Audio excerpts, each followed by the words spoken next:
नमस्कार, स्वदेश न्यूज देख रहे हैं आप। मैं हूं आपके साथ राखी और बात करेंगे अब जिन्ना वर्सेस सरदार। उत्तर प्रदेश में चुनावी जंग तेज हो चली है और उसमें नए नए मसले रोज सामने आ रहे हैं। खासकर बीजेपी और सपा के बीच घमासान मच गया है और उसमें अब लौह पुरुष यानी कि सरदार पटेल की एंट्री हो गई है। भारतीय जनता पार्टी के पास सत्ता बरकरार रखने की बड़ी मुहिम में लगे मुख्यमंत्री योगी आदित्यनाथ लगातार समाजवादी पार्टी और समाजवादी पार्टी के नेताओं को लेकर मुखर हैं। उनका लगातार हमला पार्टी के साथ ही उसके मुखिया अखिलेश यादव पर जारी है। मुख्यमंत्री Yogi Adityanath micro blogging site Twitter पर बेहद सक्रिय हैं और कोरोना संक्रमण काल में अपनी बात रखने के लिए उसका बेहतर उपयोग भी कर रहे हैं। उन्होंने समाजवादी पार्टी पर एक बार फिर बड़ा हमला बोला है। उन्होंने कहा कि वे जिन्ना के उपासक हैं और हम सरदार पटेल के पुजारी हैं। उनको पाकिस्तान प्यारा है, हम मां भारती पर जान न्यौछावर करते हैं। देखिए, अब क्योंकि एक बात तो बहुत स्पष्ट है कि वर्चुअल के बाद डोर टू डोर की बात हो गई है, लेकिन क्योंकि वर्चुअल प्रचार या सोशल मीडिया के जरिए आप कितनी अपनी पैठ बना सकते हैं, अपने विचारों को लोगों तक पहुंचा सकते हैं।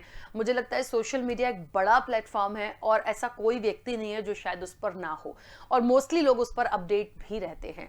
तो मुझे लगता है एक अच्छा जरिया है ये, और इसी का पूरा फायदा योगी आदित्यनाथ उठा रहे हैं और समाजवादी पार्टी को बिल्कुल भी नहीं छोड़ा है। सब कुछ लिख दिया कि वो क्या करते हैं, किसके समर्थक हैं, किस पर जान निछावर करते हैं, और कहीं ना कहीं भारतीय जनता पार्टी की विचारधारा क्या है और उनको क्या करना है, वो क्या करते हैं, ये भी उन्होंने लिखा। तो निश्चित तौर पर एक बड़ा हमला समाजवादी पार्टी पर उन्होंने बोला है। इसका प्रभाव कितना पड़ेगा? और दूसरी चीज, आज यदि बात जिन्ना और सरदार पटेल की निकल चुकी है तो क्या माना जाए? क्योंकि जैसे जैसे चुनाव की तारीख नजदीक आ रही है, वैसे वैसे जुबानी तर्कश से जो नए तीर हैं वो भी बहुत तेजी से निकल रहे हैं। चलिए इस चर्चा को आगे बढ़ाऊंगी। कुछ मेहमान हमारे साथ जुड़े हैं। सबसे पहले मैं आपका परिचय करा दूं। भारतीय जनता पार्टी का पक्ष रखने के लिए दीपक बघेल जी हमारे साथ जुड़े हैं। दीपक जी, बहुत स्वागत चर्चा में जुड़ने के लिए। समाजवादी पार्टी का पक्ष रखने के लिए अंकुर त्रिपाठी जी हमारे साथ जुड़े हैं। अंकुर जी, आपका भी बहुत स्वागत है। और कांग्रेस का पक्ष रखने के लिए रोहन पांडे हमारे साथ जुड़े हैं। रोहन जी, आपका भी बहुत स्वागत है। चर्चा की शुरुआत सबसे पहले दीपक जी आपसे ही करना चाहती हूँ। जिन्ना वर्सेस सरदार, और ये बात इसलिए भी आ रही है क्योंकि बहुत सारी बातें जो हैं योगी आदित्यनाथ ने ट्विटर हैंडल से कहीं, कहा, जो जताना चाहते थे वो भी जता दिया कि जिन्ना के उपासक कौन है और पाकिस्तान को कौन प्यार करता है, माँ भारती का उपासक कौन है, माँ भारती पर कौन जान निछावर करता है। मुझे लगता है बहुत उन्होंने स्पष्ट कर दिया। ये सीधा सीधा जो कटाक्ष था ये समाजवादी पार्टी के लिए ही है। मुझे लगता है बहुत बताने की मुझे जरूरत नहीं। ऐसा क्यों, और ऐसा क्यों लग रहा है? और समाजवादी पार्टी को यदि इन तमाम चीजों से नवाजा जा रहा है तो क्यों कर रही है भारतीय जनता पार्टी ऐसा? देखिए, आज की परिस्थिति में आपको स्पष्ट रूप से देखना पड़ेगा जिस प्रकार से आज भारतीय राजनीति के अंदर और उत्तर प्रदेश के विशेषकर चुनाव के अंदर जिस प्रकार से ये हम जब गन्ना के मूल्य की बात कर रहे थे तो ये जिन्ना को लेकर आए थे। अरे जिन्ना कौन है यार, जिसने लाखों हिंदुओं को मरवा दिया? उस विभाजन के दौरान तक कई सारे लोगों का कत्ल हुआ, ना जाने कितने बच्चे यतीम हो गए, ना जाने कितनी माएं बेवा हो गई। मतलब इसी तरह के परिदृश्य वाले लोगों को आप राजनीति के अंदर उनका नाम ले रहे हैं, इसलिए सिर्फ एक तुष्टीकरण की राजनीति करने के लिए तो कुछ लोग उस कारण से आपको वोट दे देंगे जो उन लोगों के समर्थक हैं। और किससे तुलना कर रहे हैं?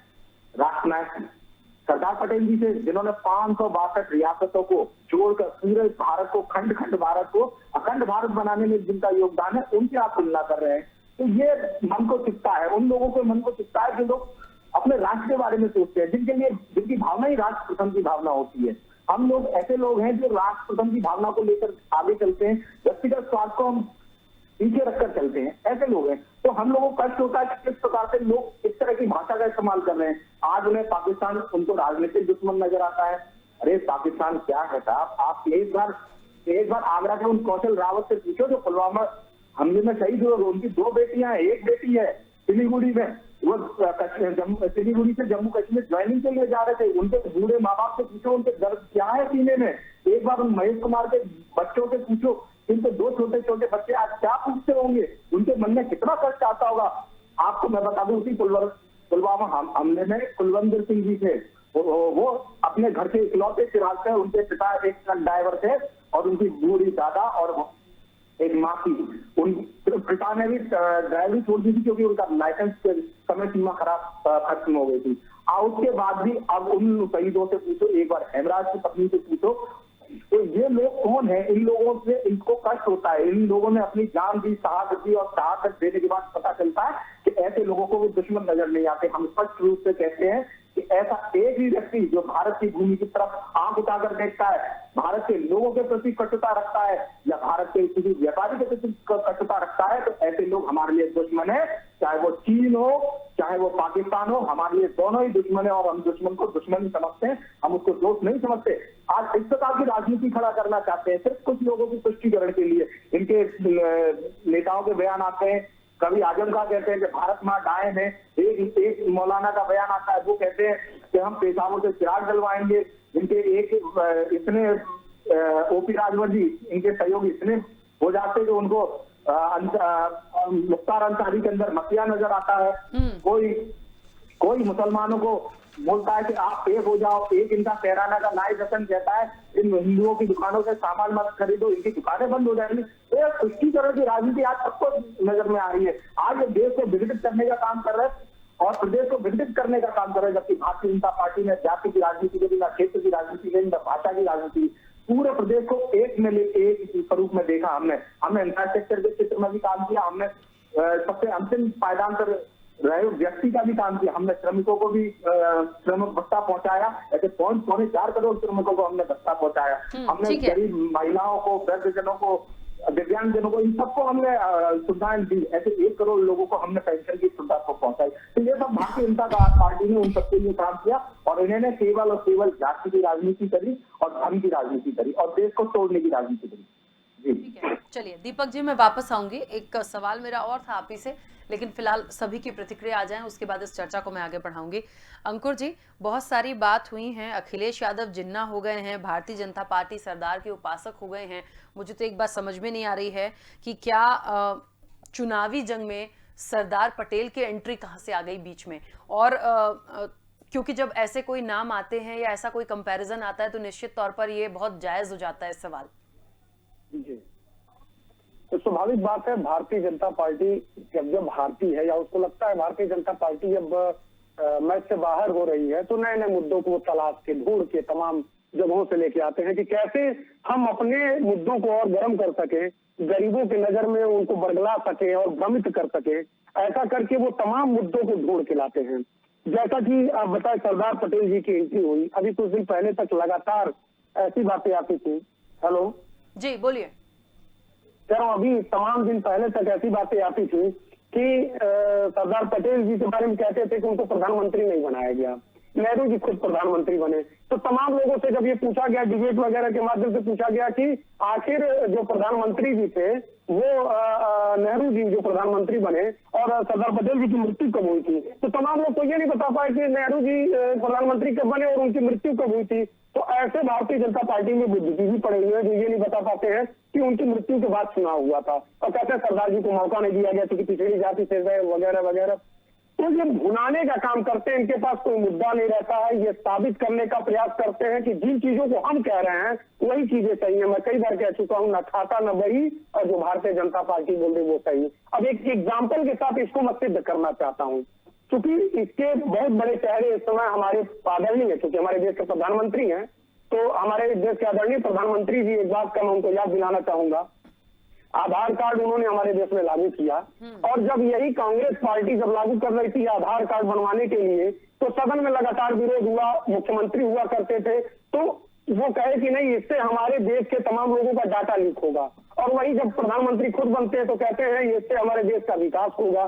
तो ऐसे लोग हमारे देश के मुख्यमंत्री, हमारे प्रदेश के मुख्यमंत्री तमाम रहे और फिर देश का कमांड संभालते हैं, या तो वो मुख्यमंत्री झूठे थे, अब इसके आगे मैं ये नहीं कहना चाहूंगा, या तो इस देश के प्रधानमंत्री झूठे हैं।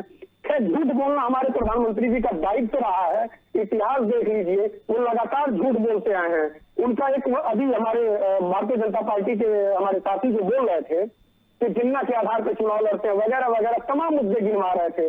मैं इनसे कहना चाहता हूं कि जब आदरणीय प्रधानमंत्री जी मुख्यमंत्री हुआ करते थे गुजरात का, उनका तब का स्टेटमेंट देखे, वो एक बार उनके सारे स्टेटमेंट को देखे। उन्होंने कहा था कि जिस देश का जीडीपी गिर रहा हो उस देश का प्रधानमंत्री गिरा हुआ होता है। क्या किसी मुख्यमंत्री को ये शोभा देता है कि किसी प्रधानमंत्री के बारे में ये कहे कि जिस देश की जीडीपी गिरा हो उस देश का प्रधानमंत्री गिरा हो? और देखिए वक्त का खेल, आज खुद वो प्रधानमंत्री हैं और देश की जीडीपी गिर रही थी बीच में और अभी भी गिरी रही है। तो क्या हम मान लें मुख्यमंत्री जी के कहने के आधार पे कि हमारे देश का प्रधानमंत्री गिरा हुआ है? लेकिन हम नहीं कहते हैं, और यदि हम कहते हैं तो विरोध होता है कि समाजवादी पार्टी के लोगों ने ऐसा कहा।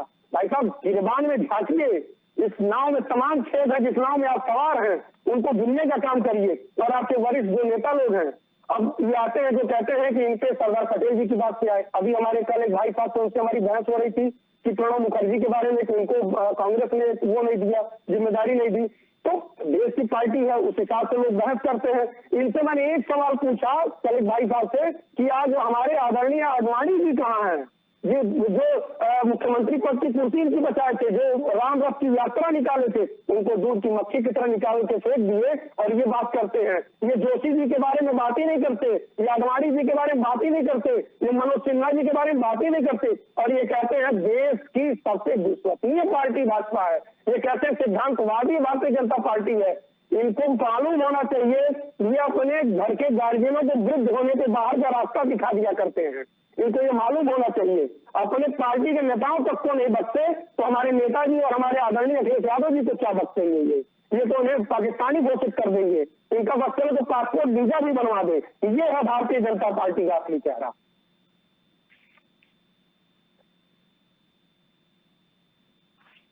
ठीक है, मुझे लगता है रोहन जी भी हमारे साथ जुड़े हैं।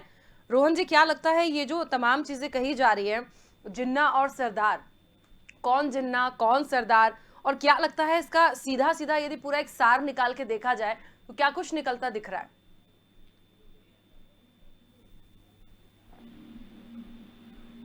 रोहन जी, मेरी आवाज आप तक पहुंच रही है? जी हाँ, सुनाई दे रही है। चुनाव के वक्त में इनके पास कोई मुद्दा है नहीं। ये बहुत बोलते थे कि 5 साल में ये हो जाएगा, 5 साल में विकास हो जाएगा। विकास का मतलब होता है रोजगार होना, महंगाई कम करना। अब मुझे बताइए, महंगाई बढ़ गई है। अभी कुछ दिन पहले प्रयागराज और आप देखे होंगे बच्चों पर एनटीपीसी बच्चों पर लाठीचार्ज हुआ है। मैं भारतीय जनता पार्टी के नेताजी से ये पूछना चाहता हूँ कि अगर आज सरदार पटेल जिंदा होते तो क्या ये लाठीचार्ज होता? इनके पास जातिवाद का खेल है। कभी राम मंदिर आ जाता है, कभी विश्वनाथ मंदिर, अब तो आ गया मथुरा मंदिर। लेकिन माननीय मुख्यमंत्री महोदय से, जो हमारे गृह जनपद गोरखपुर के रहने वाले हैं, मैं बताना चाहता हूं कि कोरोना काल में ना मुख्यमंत्री जी आए, ना यहाँ का सांसद जो बीजेपी के रवि किशन है वो आए, ना उनके कोई भी विधायक सड़क पे नहीं दिखा। बस कांग्रेस के कार्यकर्ताओं ने जा जाकर सैनिटाइज किया है और खाने, यहाँ तक कि गोरखपुर में कोई कम्युनिटी किचन नहीं था। और रोजगार की बात है तो युवा आप बोल रहे हैं कि एक कहावत सुने होंगे आप लोग कि लोग कहते थे बड़े लोग कि पढ़ना लिखना अच्छी बात होती है और जो पढ़ता लिखता है वो अच्छा होता है और जो खेलता कूदता है वो बर्बाद होता है। अब हम युवा बोल रहा है कि पढ़ना लिखना मत करो क्योंकि बेरोजगार हो जाओगे। तो ये विकास का मतलब ये होता है कि जब पूरी प्रजा हर चीज से संतुष्ट होती है तब उसको विकास कहा जाता है। लेकिन जातिवाद का खेल है। पब्लिक को भ्रमित करने के लिए इन्होंने जिन्ना और सरदार पटेल जी का नाम ले लिया कि भटकाएं कैसे। पिछले बार सर्जिकल स्ट्राइक किए, कह रहे थे सर्जिकल स्ट्राइक हमने किया।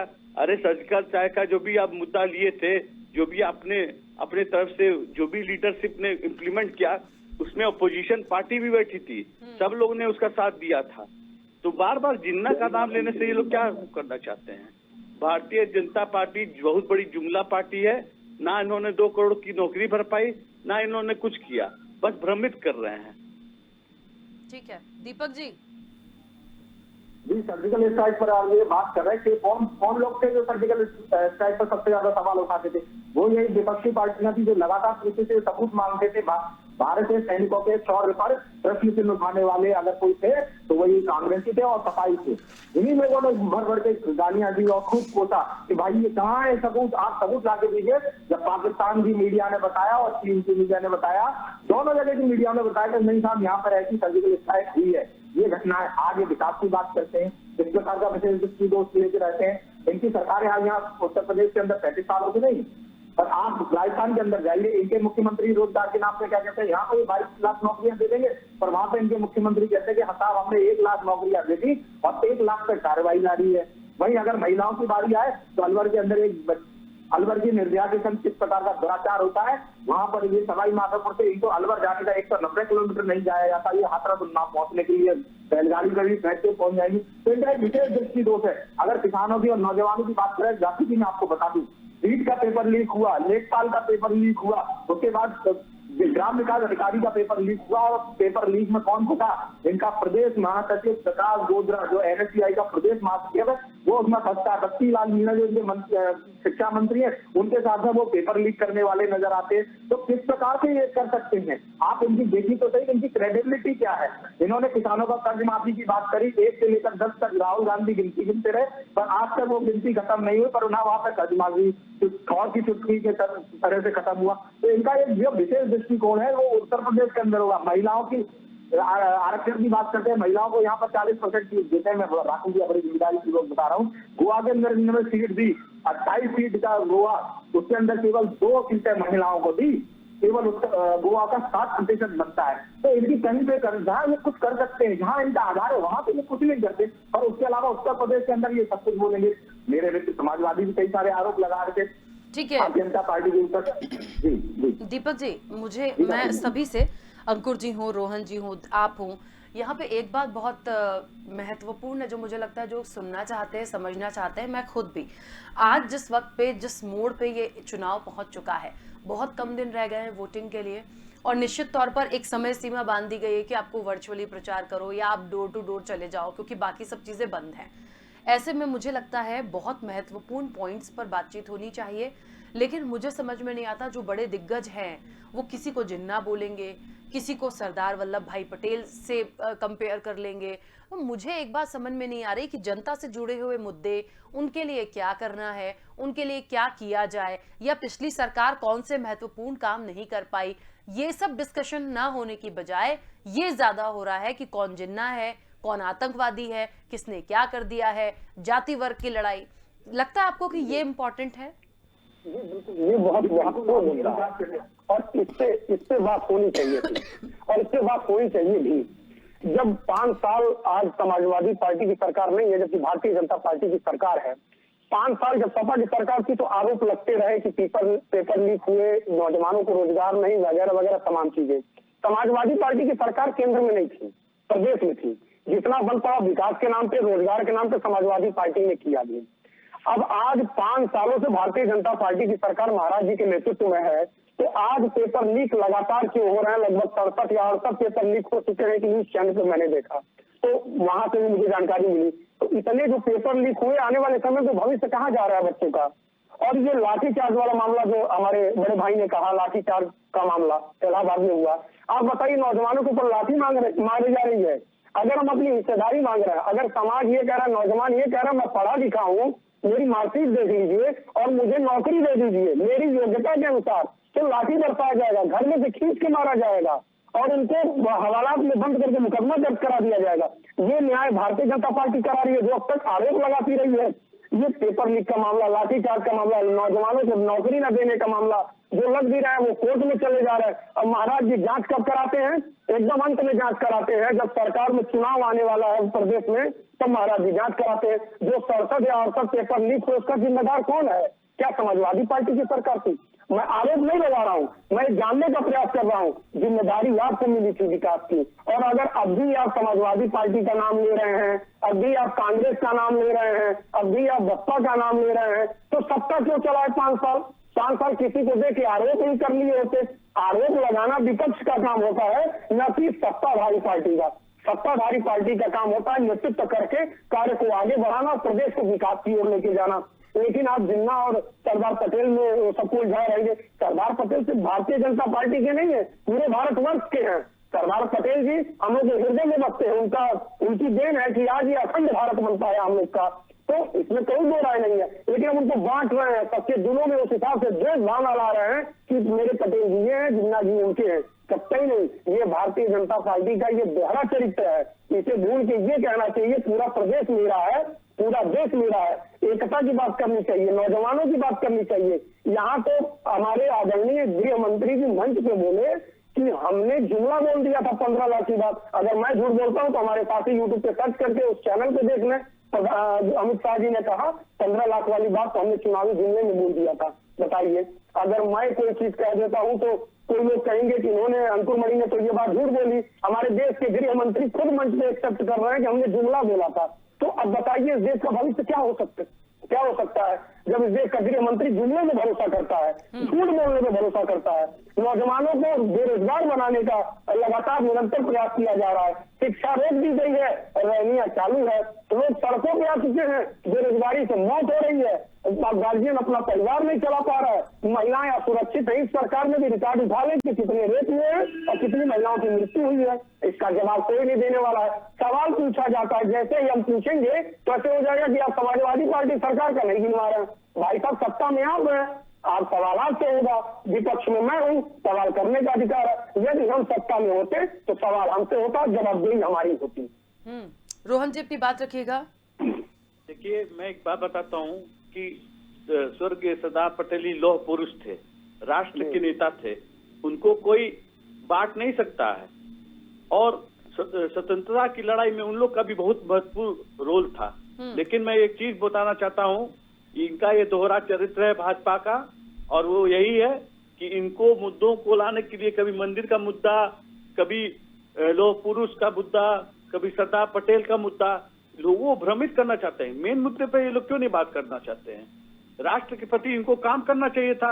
मान लीजिए कि पिछली सरकारें नहीं नाकाम थी तो अपने को सफलता किए होते। 4.5 साल में योगी आदित्यनाथ ने जो काम किया है, इन्होंने कहा है टीवियों में आता है कि 5 लोगों को रोजगार दिया, 5 लाख लोगों को रोजगार दिया। मैं पूछना चाहता हूँ कि 5 लाख रुपए अगर 5 साल में भी हो गया होता तो ये लाठी का बच्चों को घर में घुस कर पुलिस वालों ने वो वीडियो लोग देखे, घर में कैसे घुस गया, प्रशासन क्या कर रहा था, सरकार चुपचाप क्यों बैठी हुई थी? आखिर प्रशासन को किसने कहा था ये काम करने के लिए? बिना वारंट के कोई किसी के घर में घुस सकता है? ये बताइए। और बीजेपी में उन्नाव वाला कांड देख लीजिए, सेंगर को ये लोग बचाते हैं। खालिस्तानी किसानों को कौन कहा? खालिस्तानी किसानों को यही भारतीय जनता पार्टी बनी, और जब चुनाव का वक्त आया तो चले गए। ठीक है, टिकैत जी आने वाले थे लखनऊ, भारतीय जनता पार्टी के खुद ही सोशल मीडिया में निकला था, पीछे से डंडा मार रहे थे टिकैत को कि भाग टिकैत भाग, लखनऊ नहीं आना है। इस तरह का क्या कौन सी है?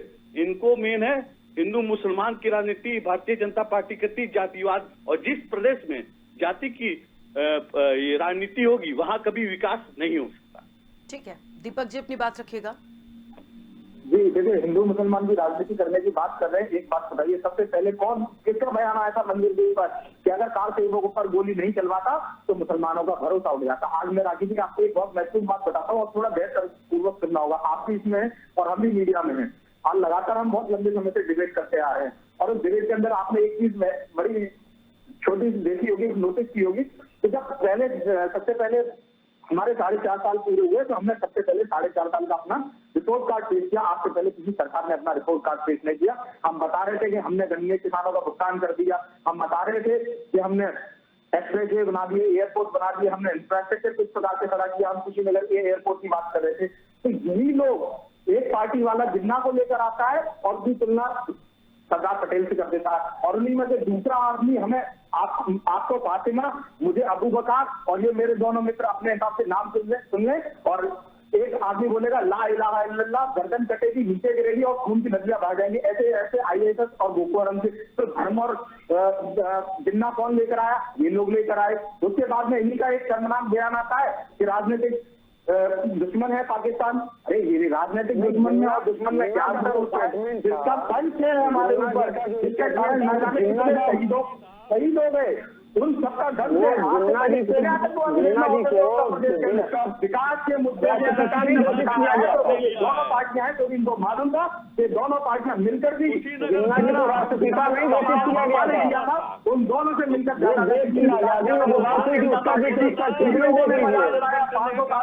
एक मानसी मंदिर के ऊपर कहते थे मंदिर वहीं बनाएंगे, पर तारीख नहीं बताएंगे। आज मंदिर भी बन रहा है, तारीख भी तय है। और वो देखिए अरे बताता मंदिर तो बैठने वाले का बहुत बड़ा मंदिर, है। वही भूलता था वहाँ पर मंदिर की जिन्ना जी तो राष्ट्रपिता नहीं घोषित किया गया था। अरे और शाम के नाम पर कब होगा है? आज गाजीपुर का आदमी 300 रुपए लखनऊ पहुंच जाता है 4 घंटे में, ऐसे एक्सप्रेस वे तैयार हो रहे हैं। आज लोगों को एमएलए रिलीज के माध्यम से ऐसे अनेक विकास की परियोजना जो भारतीय जनता पार्टी ने चलाई, पर धर्म, जाति, मजहब ये लोग लेकर आए, बाहुबली भारतीय जनता पार्टी का ठीक है, चलिए ये जरूर देखेंगे कि जितनी बातें कही जा रही हैं, जो भी बातें करी जा रही हैं, उसे जनता किस तरह से लेके, ये वाकई आने वाले समय में देखना दिलचस्प होगा। फिलहाल समय की सीमा है। आप सभी मेहमानों का बहुत शुक्रिया इस चर्चा में जुड़ने के लिए। देखिए, एक बात तो है कि जिन्ना वर्सेस अब बात हो रही है सरदार की। कोई किसी को जिन्ना का उपासक बता रहा है, कोई कह रहा है हम सरदार वल्लभ भाई पटेल के उपासक हैं। तो मुझे ये बताइए कि क्या सरदार वल्लभ भाई पटेल सिर्फ किसी एक के ही हैं? ये वाकई में एक सवाल है। और इस वक्त पे ये सब बात करने का क्या मतलब है? सिर्फ आरोप प्रत्यारोप लगाने पे मत आइए, विकास और मुद्दों की बात करिए, उन पॉइंट्स को उठाइए जो सीधे जनता से जुड़े हुए हैं। तो तभी शायद कुछ नई अपार लग सकती है। क्या होगा आने वाले समय में देखेंगे। फिलहाल चर्चा में इतना ही। दीजिए इजाजत। नमस्कार।